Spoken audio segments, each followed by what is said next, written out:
ZEE5 ಇರುವಾಗ ನೀವು ನಿಮ್ಮ ನೆಚ್ಚಿನ ಶೋಗಳನ್ನ ಎಂದಿಗೂ ಮಿಸ್ ಮಾಡಿಕೊಳ್ಳುವುದಿಲ್ಲ. ಅದು ಸಂಪೂರ್ಣ ಉಚಿತವಾಗಿ. ಇಷ್ಟು ದಿವಸ ನಮ್ಮ ಪುಟಾಣಿ ಪಾರು ಪಾರು ಅಂತ ನನ್ನ ಸೆರಗಿಡ್ಕೊಂಡು ನನ್ನ ಹಿಂದೆನೇ ಸುತ್ತಾಡ್ತಾ ಇದ್ಲು. ಆದರೆ ಈಗ ಜನನಿನ್ ಬಿಟ್ಟು ಬರ್ತಾ ಇಲ್ಲ.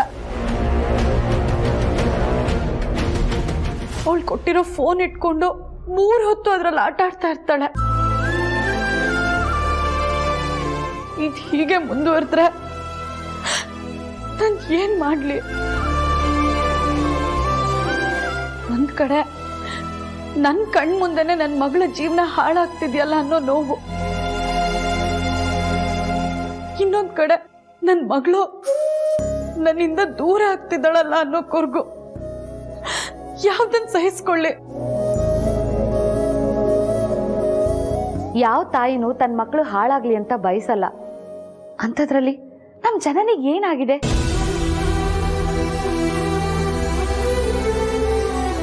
ನಿನ್ಮೇಲಿರೋ ಕೋಪಕ್ಕೋಸ್ಕರ ಪುಟಾಣಿ ಕೈಲಿ ಫೋನ್ ಕೊಟ್ಟು ಕೆಟ್ಟ ಅಭ್ಯಾಸನ ಮಾಡಿಸ್ತಾರ? ನೀನ್ ಅಲ್ಲೇ ಅವಳಿಗೆ ಜೋರ್ ಮಾಡಿ ಹೇಳ್ಬೇಕು ತಾನೆ ಇದ್ ಮಾಡ್ತಿರೋ ತಪ್ಪು ಅಂತ. ಈಗ ಪ್ರಶ್ನೆ ಮಾಡ್ತಾ ಇದ್ರೆ ಅದೇ ಅಭ್ಯಾಸನ ಮುಂದುವರಿಸ್ತಾಳೆ. ಆಮೇಲೆ ನಮ್ಮ ಮಗಳ ಭವಿಷ್ಯ ತಾನೇ ಹಾಳಾಗೋದು. ಮೊಬೈಲ್ ನೋಡಿದ ಕೂಡಲೇ ಮಕ್ಕಳು ಹಾಳಾಗ್ತಾರೆ ಅಂತ ಹೇಳೋಕ್ಕಾಗಲ್ಲ. ಆದರೆ ಮಕ್ಕಳ ಕೈಯಲ್ಲಿ ಮೊಬೈಲು ಕೆಟ್ಟದ್ದು ಅನ್ನೋದಂತೂ ಸತ್ಯ. ಇದು ಜನನಿಗೂ ಗೊತ್ತು. ಆದರೂ ಅವಳು ನಮ್ಮಗಳಿಂದ ಲಕ್ಷ್ಮೀ ಪುಟ್ಟಿನ ದೂರ ಇಡಬೇಕು ಅಂತ ಹೀಗೆಲ್ಲ ಮಾಡ್ತಿದ್ದಾಳೆ.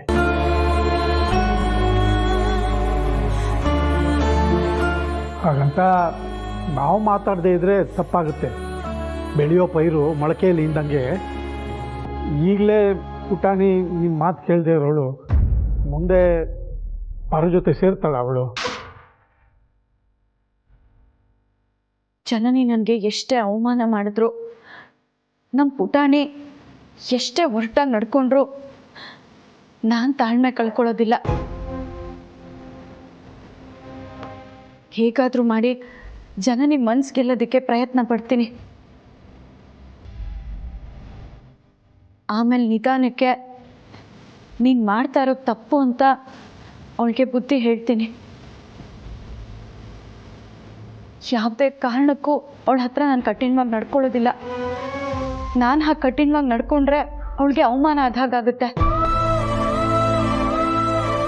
ಅವಳಿಗೆ ಅವಮಾನ ಆಯಿತು ಅಂದರೆ ಮತ್ತೆ ಅವಳು ನನ್ನ ಹತ್ರ ಮೊದಲಿನ ಥರನೇ ನಡ್ಕೋತಾಳೆ.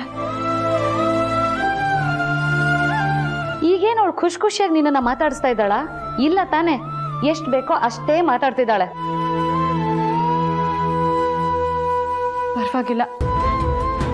ಹಾಗಂತ ಅವಳ ಹತ್ರ ನಾನು ನಿಷ್ಠೂರ ಕಟ್ಕೊಂಡ್ರೆ ಊರಲ್ಲಾಗಿತ್ತಲ್ಲ ಮತ್ತೆ ಅದೇ ಥರ ಆಗುತ್ತೆ ಇಲ್ಲೋ.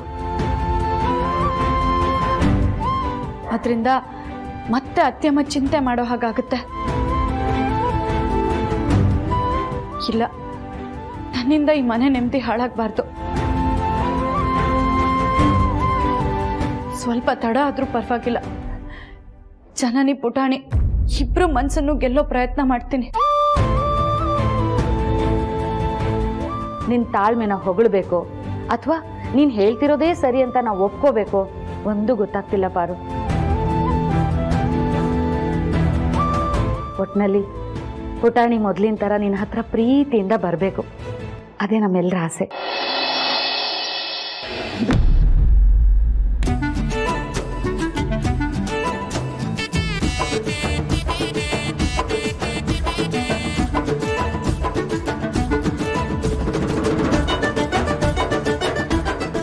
ನಾನು ಕೊನೆಯವರೆಗೂ ಜನನಿನ ನಂಬ್ಕೊಂಡಿರೋಕ್ಕಾಗಲ್ಲ.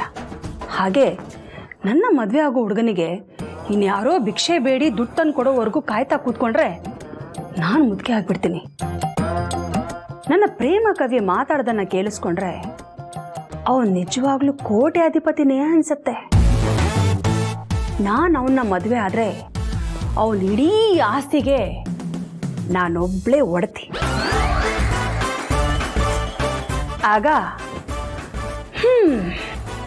ಇನ್ನೊಬ್ಳು ಅಖಿಲಾಂಡೇಶ್ವರಿ ಥರ ನಾನು ಮೆರಿಬೋದು. ನಾನು ಈಗಿಂದೀಗಲೇ ಈ ವಿಷಯನ ನನ್ನ ಪ್ರೇಮ ಕವಿಗೆ ಹೇಳ್ಬಿಡ್ತೀನಿ.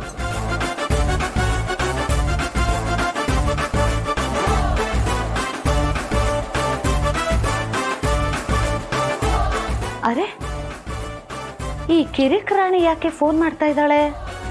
ಅದು ಬೆಳಗ್ಗೆನೆ. ಓಹೋ, ಲವ್ವರ್ನ ನೆನೆಸ್ಕೊಂಡಿರ್ಬೇಕು.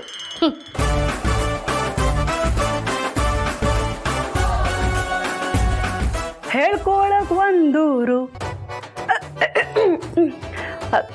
ಹೇಳ್ಕೊಳಕ್ ಒಂದೂರು. ರತ್ನ, ನನ್ನ ಗಂಟ್ಲು ಯಾಕೋ ಇವತ್ತು ಸ್ವಲ್ಪ ಸರಿ ಇಲ್ಲ. ಡೈರೆಕ್ಟಾಗಿ ಮಾತೆ ಶುರು ಮಾಡಿಬಿಡೋಣ. ಸರಿ, ಹಾಗೆ ಮಾಡ್ತೀನಿ. ಶುಭೋದಯ. Good morning. ನಿಮ್ದೆಲ್ಲನೂ ನಂದೇ ಆದಮೇಲೆ ನಿಮ್ಮ ಕಷ್ಟನೂ ನಂದೇ ತಾನೇ? ಅರ್ಥ ಆಗಲಿಲ್ಲ. ಅಂದರೆ ನಮ್ಮ ಪ್ರೀತಿಗೋಸ್ಕರ ನಾನೇ ಭಿಕ್ಷೆ ಬೇಡ್ತೀನಿ ಅಂದೆ.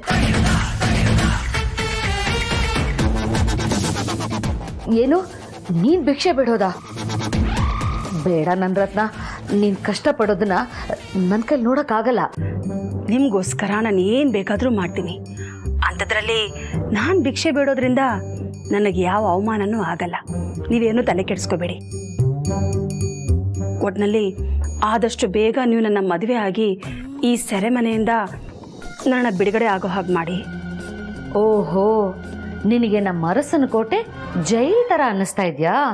ಎಲ್ಲ ಕುನ್ನಿ. ಯಾಕೆ ರತ್ನ, ಅಲ್ಲಿರೋದಕ್ಕೆ ಕಷ್ಟ ಆಗ್ತಿದ್ಯಾ? ಹೌದು, ಒಂದೊಂದು ದಿನಾನು ಒಂದೊಂದು ಯುಗ ಅನ್ನಿಸ್ತಿದೆ. ಆದಷ್ಟು ಬೇಗ ನೀವಿಲ್ಲಿಗೆ ಬಂದು ನನ್ನ ಕರ್ಕೊಂಡು ಹೋಗಿ. ನಿಮ್ಮ ದಮ್ಮಯ್ಯ ಅಂತೀನಿ. ಸರಿ, ಡೋಂಟ್ ವರಿ. ನೀನು ಆದಷ್ಟು ಬೇಗ ಭಿಕ್ಷೆ ಬಿಡೋದಕ್ಕೆ ರೆಡಿ ಆಗು. ಅದ್ರ ಬಗ್ಗೆ ನಿನ್ಗಿನ್ನೊಂದ್ಸಲ ಫೋನ್ ಮಾಡಿ ನಾನು ಡೀಟೇಲ್ ಆಗಿ ಹೇಳ್ತೀನಿ. ಹಾಂ, ಹಾಗೆ ದುಡ್ಡನ್ನ ಎಲ್ಲಿಗೆ ತಂದು ತಲುಪಿಸ್ಬೇಕು ಅಂತಲೂ ಹೇಳ್ತೀನಿ. ಸರಿ, ಬಾಯ್.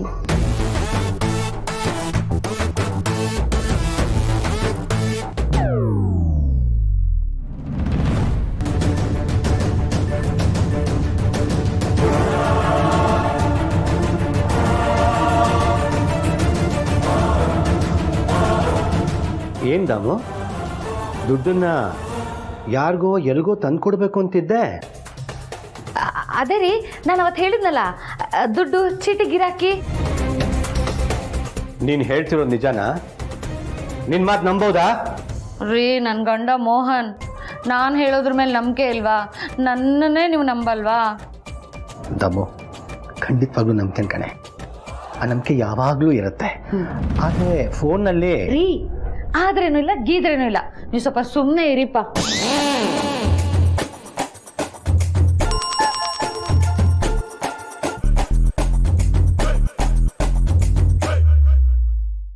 ZEE5 ಆಪ್ ಡೌನ್ಲೋಡ್ ಮಾಡಿ ಎಲ್ಲಾ ಸಂಚಿಕೆಗಳನ್ನು ಸಂಪೂರ್ಣ ಉಚಿತವಾಗಿ ನೋಡಿ.